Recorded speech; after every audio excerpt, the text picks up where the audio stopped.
जब हमारे सामने कोई बड़ा लक्ष्य हो तो हमें बिना रुके लगातार आगे बढ़ते रहना चाहिए।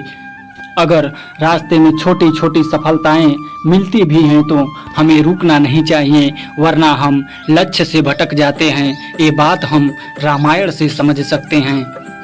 रामायण में रावण ने सीता का हरण कर लिया था। इसके बाद सीता की खोज करते करते श्री राम और लक्ष्मण हनुमान जी से मिले। हनुमान जी ने श्री राम की मुलाकात सुग्रीव से कराई।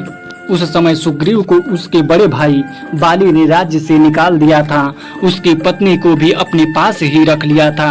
श्री राम और सुग्रीव ने एक दूसरे की मदद करने का भरोसा दिलाया।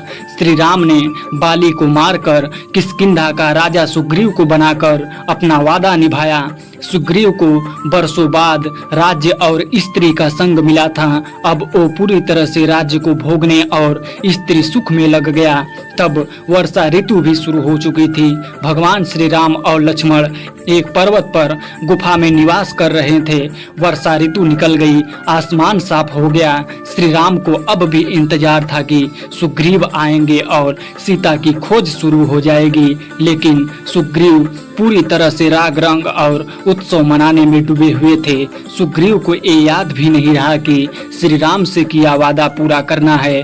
वह वादा भूल गए। जब बहुत दिन बीत गए तो श्री राम ने लक्ष्मण को सुग्रीव के पास भेजा। लक्ष्मण ने सुग्रीव पर क्रोध किया। तब उन्हें एहसास हुआ कि विलासिता में आकर उससे कितना बड़ा अपराध हो गया है। सुग्रीव को अपने वचन भूलने और विलासिता में भटकने के लिए सबके सामने शर्मिंदा होना पड़ा, माफी भी मांगनी पड़ी। इसके बाद सीता की खोज शुरू की गई।